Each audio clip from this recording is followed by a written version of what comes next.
ಇವಾಗ ಸಿದ್ದರಾಮಯ್ಯ ಆಪ್ತರಿಗೆ ಯಾರಿಗೂ ಕೂಡ ಕೊಟ್ಟಿಲ್ಲ, ಅವ್ರನ್ನೆಲ್ಲ ಕರೆದಿದ್ದಾರೆ ಬೇಕಂತಲೇ ಎಲ್ಲ.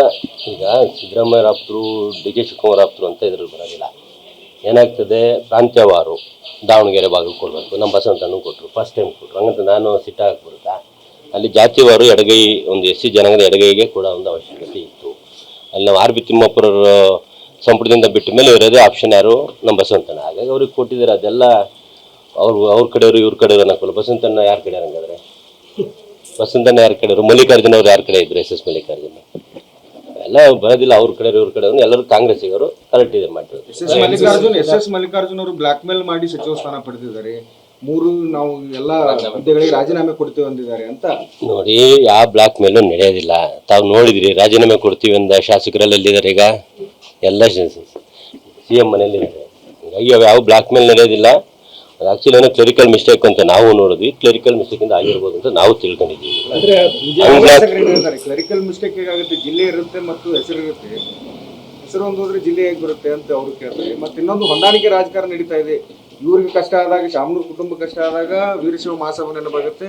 ಅವ್ರಿಗೆ ಕಷ್ಟ ಆದಾಗ ವೀರಶೈವ ಮಹಾಸಭಾ ಈ ಕಡೆ ನೆನಪಾಗುತ್ತೆ ಅಂತ ಅವ್ರು ನೋಡಿ. ಈಗ ಕಳೆದ 3 ವರ್ಷ 7 ಜನ ಲಿಂಗಾಯತರಿಗೆ ಕೊಟ್ಟಿದ್ರು. ಈ ಬಾರಿ 6 ಜನಕ್ಕೆ ಆಗಿತ್ತು. 7ನೇದು ಒಂದು ಫುಲ್ಫಿಲ್ ಮಾಡೋದಿತ್ತು.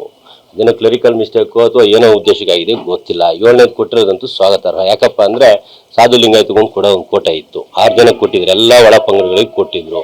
ಸಾಧು ಸಮಾಜ ಈ ಮಧ್ಯ ಕರ್ನಾಟಕದಲ್ಲಿ ಭಾಳಷ್ಟು ಇರೋದ್ರಿಂದ ಅವ್ರಿಗೊಂದು ಕೂಡ ಅವಕಾಶ ಇತ್ತು. ಅದು ಕೈ ತಪ್ಪಿತ್ತು.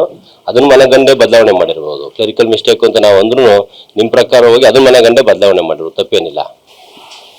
ಇವಾಗ ಸಿದ್ದರಾಮಯ್ಯ ಆಪ್ತರಿಗೆ ಯಾರಿಗೂ ಕೂಡ ಕೊಟ್ಟಿಲ್ಲ, ಅವ್ರನ್ನೆಲ್ಲ ಕರೆದಿದ್ದಾರೆ ಬೇಕಂತಲೇ ಎಲ್ಲ. ಈಗ ಸಿದ್ದರಾಮಯ್ಯ ಆಪ್ತರು, ಡಿ ಕೆ ಶಿವಕುಮಾರ್ ಆಪ್ತರು ಅಂತ ಇದ್ರಲ್ಲಿ ಬರೋದಿಲ್ಲ. ಏನಾಗ್ತದೆ, ಪ್ರಾಂತ್ಯವಾರು ದಾವಣಗೆರೆ ಭಾಗಕ್ಕೆ ಕೊಡಬೇಕು. ನಮ್ಮ ಬಸವಂತನೂ ಕೊಟ್ಟರು, ಫಸ್ಟ್ ಟೈಮ್ ಕೊಟ್ಟರು. ಹಂಗಂತ ನಾನು ಸಿಟ್ಟ ಹಾಕ್ಬಿಡುತ್ತಾ? ಅಲ್ಲಿ ಜಾತಿವಾರು ಎಡಗೈ, ಒಂದು ಎಸ್ ಸಿ ಜನಾಂಗದ ಎಡಗೈಗೆ ಕೂಡ ಒಂದು ಅವಶ್ಯಕತೆ ಇತ್ತು. ಅಲ್ಲಿ ನಾವು ಆರ್ ಬಿ ತಿಮ್ಮಾಪುರರ ಸಂಪುಟದಿಂದ ಬಿಟ್ಟ ಮೇಲೆ ಇರೋದೇ ಆಪ್ಷನ್ ಯಾರು? ನಮ್ಮ ಬಸವಂತನ. ಹಾಗಾಗಿ ಅವ್ರಿಗೆ ಕೊಟ್ಟಿದ್ದಾರೆ. ಅದೆಲ್ಲ ಅವ್ರ ಕಡೆಯವರು ಇವ್ರ ಕಡೆಯವರು ಅನ್ನೋಕ್ಕಲ್ಲ. ಬಸವಂತನ ಯಾರ ಕಡೆ ಹಂಗಾದ್ರೆ? ಬಸವಂತನ ಯಾರ ಕಡೆಯವರು? ಮಲ್ಲಿಕಾರ್ಜುನ ಅವ್ರು ಯಾರ ಕಡೆ ಇದ್ರು? ಎಸ್ ಮಲ್ಲಿಕಾರ್ಜುನ ಎಲ್ಲ ಬರೋದಿಲ್ಲ. ಅವ್ರ ಕಡೆ ಇವ್ರ ಕಡೆ ಎಲ್ಲರೂ ಕಾಂಗ್ರೆಸ್ಸಿಗರು ಕರೆಕ್ಟ್ ಇದೆ ಮಾಡಿದ್ರು. ಎಸ್ ಮಲ್ಲಿಕಾರ್ಜುನ್ ಅವರು ಬ್ಲಾಕ್ ಮೇಲ್ ಮಾಡಿ ಸಚಿವ ಸ್ಥಾನ ಪಡೆದಿದ್ದಾರೆ. ನಾವು ಎಲ್ಲ ಹುದ್ದೆಗಳಿಗೆ ರಾಜೀನಾಮೆ ಕೊಡ್ತೀವಿ ಅಂದಿದ್ದಾರೆ ಅಂತ. ನೋಡಿ, ಯಾವ ಬ್ಲಾಕ್ ಮೇಲೂ ನಡೆಯೋದಿಲ್ಲ. ತಾವು ನೋಡಿದ್ರಿ, ರಾಜೀನಾಮೆ ಕೊಡ್ತೀವಿ ಅಂದ ಶಾಸಕರೆಲ್ಲ ಎಲ್ಲಿದ್ದಾರೆ? ಈಗ ಎಲ್ಲ ಸಿ ಎಂ ಮನೆಯಲ್ಲಿದ್ದಾರೆ. ಹೀಗಾಗಿ ಯಾವ ಬ್ಲಾಕ್ ಮೇಲ್ ನಡೆಯೋದಿಲ್ಲ.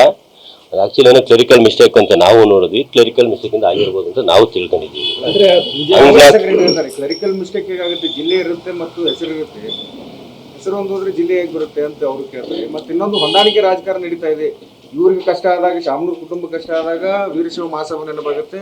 ಅವ್ರಿಗೆ ಕಷ್ಟ ಆದಾಗ ವೀರಶೈವ ಮಹಾಸಭಾ ಈ ಕಡೆ ನೆನಪಾಗುತ್ತೆ ಅಂತ ಅವ್ರು ನೋಡಿ. ಈಗ ಕಳೆದ 3 ವರ್ಷ 7 ಜನ ಲಿಂಗಾಯತರಿಗೆ ಕೊಟ್ಟಿದ್ರು. ಈ ಬಾರಿ 6 ಜನಕ್ಕೆ ಆಗಿತ್ತು. 7ನೇದು ಒಂದು ಫುಲ್ಫಿಲ್ ಮಾಡೋದಿತ್ತು. ಅದೇನೋ ಕ್ಲರಿಕಲ್ ಮಿಸ್ಟೇಕು ಅಥವಾ ಏನೋ ಉದ್ದೇಶಕ್ಕಾಗಿದೆ ಗೊತ್ತಿಲ್ಲ. 7ನೇದು ಕೊಟ್ಟಿರೋದಂತೂ ಸ್ವಾಗತಾರ್ಹ. ಯಾಕಪ್ಪ ಅಂದರೆ ಸಾಧು ಲಿಂಗಾಯತಗೊಂಡು ಕೂಡ ಒಂದು ಕೋಟ ಇತ್ತು. 6 ಜನಕ್ಕೆ ಕೊಟ್ಟಿದ್ರು. ಎಲ್ಲ ಒಳ ಪಂಗಡಗಳಿಗೆ ಕೊಟ್ಟಿದ್ರು. ಸಾಧು ಸಮಾಜ ಈ ಮಧ್ಯ ಕರ್ನಾಟಕದಲ್ಲಿ ಭಾಳಷ್ಟು ಇರೋದ್ರಿಂದ ಅವ್ರಿಗೊಂದು ಕೂಡ ಅವಕಾಶ ಇತ್ತು. ಅದು ಕೈ ತಪ್ಪಿತ್ತು. ಅದನ್ನ ಮನಗಂಡೇ ಬದಲಾವಣೆ ಮಾಡಿರ್ಬೋದು. ಕ್ಲರಿಕಲ್ ಮಿಸ್ಟೇಕ್ ಅಂತ ನಾವು ಅಂದ್ರೂ ನಿಮ್ಮ ಪ್ರಕಾರ ಹೋಗಿ ಅದನ್ನ ಮನಗಂಡೇ ಬದಲಾವಣೆ ಮಾಡಿರ್ಬೋದು, ತಪ್ಪೇನಿಲ್ಲ.